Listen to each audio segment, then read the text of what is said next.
আজকের মহাসমাবেশের সম্মানিত সভাপতি, শিক্ষক সমাজের সবার কাছে গ্রহণযোগ্য নেতা, আন্দোলন সংগ্রামের একজন পরীক্ষিত নেতা, বিএনপির বিভাগীয় সাংগঠনিক সম্পাদক জনাব শরীফ মিয়া, আজকের এই মহাসমাবেশের শিক্ষক মহাসমাবেশের প্রধান অতিথি, আমাদের সবার প্রিয় নেতা, দীর্ঘ আন্দোলন সংগ্রামের যিনি আমাদেরকে নেতৃত্ব দিচ্ছেন, এই অগাস্ট বিপ্লবের যিনি মহানায়ক, যার নেতৃত্বে লন্ডন থেকে যিনি আমাদেরকে নেতৃত্ব দিয়েছেন, সেই বিএনপির ভারপ্রাপ্ত চেয়ারপারসন জনাব তারেক রহমান উপস্থিত, বিএনপির স্থায়ী কমিটির সম্মানিত সদস্যবৃন্দ, বিএনপির জাতীয় নির্বাহী কমিটির সম্মানিত নেতৃবৃন্দ, সারা বাংলাদেশ থেকে আগত শিক্ষক সমাজের সম্মানিত প্রতিনিধিবৃন্দ, আসসালামু আলাইকুম।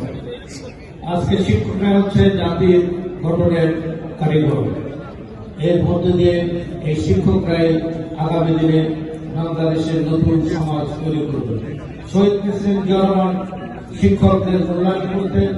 উনি সর্বক্ষেত্রে সব বিষয়ে ছোট বাচ্চাদের থেকে শুরু করে শিশু কিশোর থেকে শুরু করে এমন কোন বিষয় ছিল না, যেমন কোন সেক্টর ছিল না যেখানে শহীদ প্রেসিডেন্ট জিয়া রহমানের পদচারণা ছিল। এবং বেগম খালেদা জিয়া তার উত্তরসূরি, উনিও সেভাবেই রাষ্ট্র পরিচালনা করেছেন। আমি এখানে বিএনপি কথা বলতে চাই। বেগম খালেদা জিয়া যখন রাষ্ট্রীয় ক্ষমতায় ছিলেন, উনি এসে বাংলাদেশে কোথাও মেয়েদের ক্লাস 8 থেকে ইন্টারমিডিয়েট পর্যন্ত বিনা বেতনে পড়ালেখার ব্যবস্থা করেছিলেন। উনি মেয়েদের আপনার উপবৃত্তি দেওয়ার ব্যবস্থা করেছিলেন এবং প্রথম বাংলাদেশে শিক্ষা খাদ্য কর্মসূচি চালু করেছিলেন এবং দরিদ্র পরিবারের সন্তানরা যাতে ড্রপ আউট না হয়ে যায় প্রাথমিক শিক্ষা থেকে, সেজন্য 40% ছাত্রদের মাঝে উপবৃত্তির ব্যবস্থা করেছিলেন বেগম খালেদা জিয়া। জিয়া রহমান এবং খালেদা জিয়া বাংলাদেশের একজন শিক্ষাকে একটা উন্নত পর্যায়ে নিয়ে যাওয়ার চেষ্টা করেছেন এবং করেছেন। আমি একদিন ওনাকে জিজ্ঞাসা করলাম, উনি যখন মেয়েদের বিনা বেতনে পড়ালেখার ব্যবস্থা করলেন আমাদের গ্রামে, আমি তখন একজন তরুণ সংসদ সদস্য, গ্রামে গেলে মানুষ জিজ্ঞাসা করতো, ভাই মেয়েরা বিনা বেতনে পড়ালেখা করে উপবৃত্তি পায়, ছেলেদের কি উপায় হবে? একটা মেয়ে তো ইন্টারমিডিয়েট পর্যন্ত পাস করবে, কিন্তু তার জন্য পাত্র কোথায় পাওয়া যাবে? আমি সুগন্ধার সন্ধ্যাকালে যখন খালেদা জিয়া বসতেন মাননীয় প্রধানমন্ত্রী, ওনাকে আমি জিজ্ঞাসা করলাম, মাননীয় নেত্রী, এই যে একটা সমাজে একটা বৈষম্য সৃষ্টি হতে পারে ছেলেদের এবং মেয়েদের মাঝে, উনি আমাকে বললেন, দেখো এই মেয়েরা আগামী দিনে মা হবে, শিক্ষিত হবে। যে পরিবারের মা শিক্ষিত, সেই পরিবারের কোন সন্তান অশিক্ষিত থাকতে পারবে না। জাতিকে পুনর্গঠন করতে হলে একজন শিক্ষিত মায়ের প্রয়োজন। সে কারণে আগে মেয়েদের শিক্ষার ব্যবস্থা আমি করেছি। ওনার এই উত্তরে আমি তখন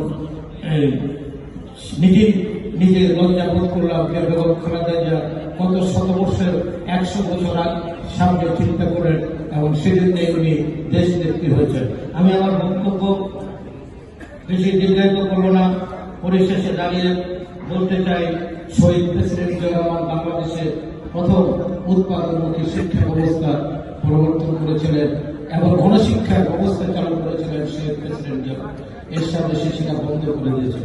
আমি আমার বক্তব্য পরিশেষে দুটি কথা বলে শেষ করতে চাই। আপনারা অত্যন্ত সচেতনভাবে আমাদের প্রিয় নেতা তারেক রহমান যে 31 দফা জাতির সামনে উপস্থাপন করেছেন, রাষ্ট্র এবং দেশ মেরামতের একচেতে সংস্কারের একচেতে ভালো কোনো ফর্মুলা বাংলাদেশে আজ পর্যন্ত কেউ দিতে পারেনি। এটি আমাদের শিক্ষকরা যদি আপনারা প্রতিটি ছাত্রদের মাঝে 31 দফাকে তুলে ধরেন, তাহলে জাতি অনেক উপকৃত হবে এবং আগামী দিনে জাতি এবং আমাদের সন্তানরা এবং দেশের মানুষ একটি সঠিক সিদ্ধান্ত নিতে পারবে আগামী জাতীয় নির্বাচনে। এই কথা বলে আমি আমার বক্তব্য এখানে শেষ করছি। আল্লাহ হাফেজ। বাংলাদেশ জিন্দাবাদ। শহীদ জিয়া মরহুম। দেশ নেত্রী বেগম খালেদা জিয়া জিন্দাবাদ। তারেক রহমান জিন্দাবাদ। আমি আরেকটি কথা বলতে চাই, আপনারা অনেক দাবি দিয়েছেন।